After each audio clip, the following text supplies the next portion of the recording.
هاي ازيكم عاملين ايه؟ معاكم خلود. ولو بتتابعوني على الانستجرام فما تنسوش اللايك والكومنت والشير، ولو بتتابعوني على قناه فن ايزي انجلش على اليوتيوب ما تنسوش اللايك والكومنت والشير والسبسكرايب ونفعل الجرس وتتابعوني على الانستجرام. طيب الفيديو ده انا عايزه اتكلم على موضوع الكلام مع الاجانب، لان انا كنت قلت اكتر حاجه هتفرق معاك في اللغه انك تتكلم مع اجانب اكيد، وانا لسه عند كلامي.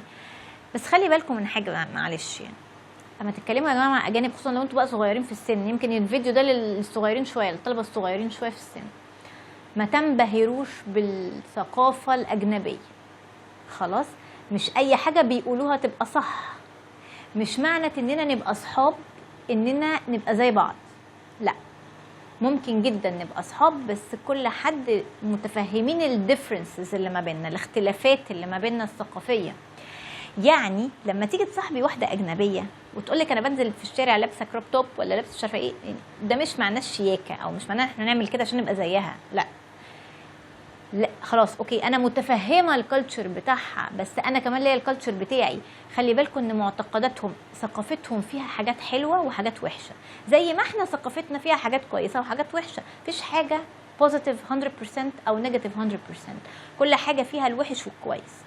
خدوا الكويس وطنشوا الوحش، عشان لما تيجوا تدردشوا مع حد اجنبي وتطلعوا على الثقافه الاجنبيه هتشوفوا حاجات وهتسمعوا اراء ممكن تكون مختلفه عننا وعن ثقافتنا وادياننا. ماشي، اقبل الاختلاف، هم مختلفين اوكي، بس ما بقاش زيهم. ما تجيش تقول انا هبقى انا كمان كده وهمحي شخصيتي العربيه، لا، انت ليك شخصيتك، هم ليهم شخصيتهم، احنا اصحاب، لكن في الاخر كل واحد له اللايف ستايل وله دينه وله ثقافته.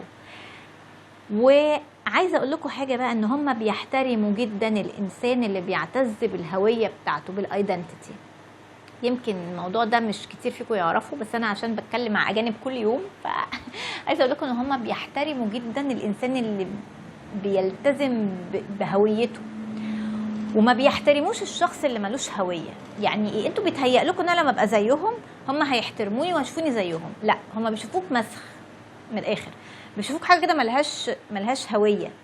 لا انت زيهم، لا انت اجنبي زيهم، ولا انت برضو الشخصيه العربيه، حاجه كده في النص ملهاش ملامح.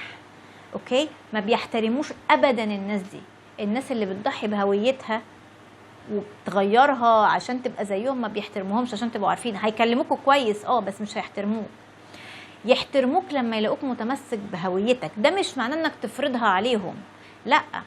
انا مثلا واحده ساعات مثلا ببقى بكلم حد من صحابي الاجانب وتيجي الصلاه، لما يا جماعه انا هروح اصلي، اوكي، بيحترموا ده جدا. هم نفسهم بقوا يعرفوا مواعيد الصلاه ويقولوا انت وقت الصلاه، طب احنا مثلا هنبقى نرجع كمان شويه نتكلم. لكن ده مش معناه اقول لهم قوموا انتوا كمان صلوا، ولا انتوا ما بتصلوش، انتوا ما بتعرفوش ربنا، لا خلاص لكم دينكم ولي ديني، هم حرين، بس انا ليا معتقداتي. بيحترموا ده جدا. لما بيروحوا في مكان فيه محجبات مثلا، عندهم حاجه اسمها سيدر بوينت في امريكا، زي ملاهي كده بس على كبير، يعني بيشوفوا هناك ناس من كل الجنسيات. عايزه اقول لكم ان هم بيرجعوا يحكوا لي مش عن البنات العرب اللي لابسين عريان، لا، هم بيحكوا لي على البنات العرب اللي لابسين حجاب، وهم راحوا شافوهم بالزي العربي، بيبقوا منبهرين جدا. فعايزه اقول لكم ان هم وبيحترموهم كمان قوي. ما دام انت لا بتاذيهم ولا بتفرض عليهم رايك، ما تروحش تقول لهم انتوا ازاي كده، انتوا ايه اللي بتقولوه ده، لا خلاص اوكي، احنا مختلفين، انا مش موافق على اللي انت بتقوله، بس في النهايه كل واحد له رايه. ولكن ما بلاش تمحي شخصيتك العربيه عشان تفتكر ان ده هيخليهم يقبلوك، لا، ده هيخليهم يقبلوك بس مش هيحترموك، وهيبداوا يفرضوا عليك شخصيتهم اكتر.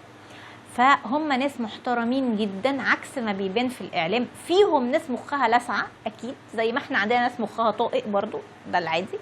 ولكن لو لقيت حد حاسس انه افكاره بقى غريبه قوي او مش قادر يقبل الاختلافات، لا، ما تكملش معاه. طز في اللغه بقى، احنا هنا بنتكلم على الاهم من اللغه، وهو الشخصيه والهويه بتاعتنا. فلو لقيت ان هو مش قابل الاختلاف او دماغه غيرنا بقى خالص ودماغه لاسعه زياده عن اللزوم، لا خلاص دور على حد تاني. لكن لو الاختلافات المبلوعه المعقوله وما بيفرضش عليك الاختلافات دي، ما بيقولكش ايه اللي انت بتعمله ده، مش بيهاجمك، مش بيفرض عليك ثقافته، خلاص انت في حالك وانا في حالي في الثقافه، بنتبادل الثقافه، بنفهم احنا بنفكر ازاي. ولكن في النهايه كل واحد حر في اعتقاداته. بلاش تقعوا في الغلطه دي، بلاش تنبهروا بالثقافه الاوروبيه او الامريكيه وتطمسوا الثقافه العربيه، لان تاني هقول لكم ما بيحترموش الشخص اللي كده. يمكن احنا عندنا غلطه، احنا دايما شايفين ان الاجانب دول حاجه واو، رغم ان انتوا يا جماعه عندكم حضاره وثقافه اعلى من كل الثقافات دي. لكن معرفش مين دخل في دماغنا ان الشياكه ان انا امشي ورا الاجانب عمياني. لا، وعلى فكره انا بكلمكم مش كلام نظري، وانا في سنكم كنت زيكم برضو، وانا في سن صغير يمكن في 17 18 سنه كنت منبهره برضو، ايه ده واو ايه اللي بيعملوه، اوبن مايندد بقى الكلام الهبل ده. لما كبرت لقيت انه لا، انه عندهم حاجات كويسه، لكن للاسف اللي احنا بناخده كله الحاجات السلبيه، احنا ما بناخدش غير المظاهر السلبيه، ما بناخدش اي حاجه من الحاجات الايجابيه اللي عندهم. اوكي، وفعلا لما احتكيت بيهم لقيت قد ايه هم بيحترموا جدا ان انا بحترم عاداتنا، بحترم ثقافتنا، بحترم الدين بتاعي مثلا، من غير ما افرضه عليهم، ببقى مثل كويس لثقافتي ولديني. يعني ايه؟ يعني انا ما اقولهمش قوموا صلوا، ولكن احسسهم ان انا انسانه اعرف ربنا.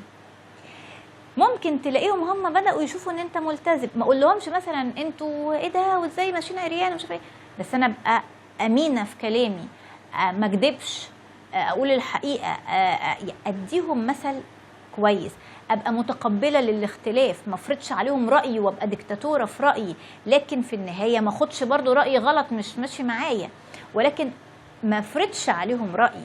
اوكي، دي واحده، هو ده مفهوم الاوبن مايندد. على فكره اوبن مايندد مش ان انا ابقى سايبه الدنيا سداح مداح، عشان بس تبقوا عارفين اوبن مايندد يعني انا ابقى متقبله الاختلاف، متقبله ان انتوا مختلفين وان انا مختلفه، زي ما ديننا بيقول لكم دينكم ولي ديني. هو ده الاوبن مايندد حرفيا، هو يعني ربنا اختصرها في الجمله دي، اوبن مايندد لكم دينكم ولي دين. يعني انا قبل اختلافاتنا، لكن ما افرضش عليك رايي ولا سيبك انت كمان تفرض رايك عليا، ولكن انا قابله ان احنا مختلفين، ما دام مش بنفرض راي بعض على بعض. هو ده الاوبن مايندد. الاوبن مايندد مش معناه ان انا اسيب مراتي لابسه عريان، ولا انا انزل لابسه مش عارف ايه، ولا انا صاحب ولاد كتير ده مش اوبن مايندد. على فكره انا مش عارفه مين اللي دخل في دماغ الناس ان ده معناها اوبن مايندد. ده مش الاوبن مايندد. اوبن مايندد ان انت تبقى منفتح على الاختلاف، قابل الاختلاف، ومش بس في الاجانب، قابل الاختلاف جوه بلدك حتى، لان انت هتلاقي طبقات من المجتمع افكارها مختلفه، عاداتها مختلفه. ما تقولش انتوا ازاي مش زيي، اقبل الاختلاف. الناس دي ليها لايف ستايل غيري، مش لازم ابقى زيهم ولا لازم اجبرهم يبقوا زيي، بس خلاص هو اوكي ابعد بقى لو انا مش قادره استحمل، ولكن لازم اقبل ان الناس مختلفه، لازم اقبل الاختلاف. هو ثقافه قبول الاختلاف، هو ده اصل الاوبن مايند. اوكي، ده من الاخر، عشان لو حد فيكم صغير ولقى حد اجنبي مارس معاه اللغه، ما تنبهروش بالثقافه الغربيه، زي ما فيها كويس فيها وحش، خدوا الكويس، اما الوحش اللي ما يمشيش مع عاداتنا وتقاليدنا، واللي بقى كتير مؤخرا عشان في اتجاه عالمي لطمس الهويه الادميه اصلا البشريه. بالتالي انتوا عارفين قصدي ايه في الموضوع ده، يعني في اتجاه عالمي كده لتخريب السوفت وير بتاع البني ادمين، فيعني الموضوع دي بقت كتير وفي كل الدول، فخد اللي ماشي معاك وسيب اللي مش ماشي، ما طنشه كانه مش موجود.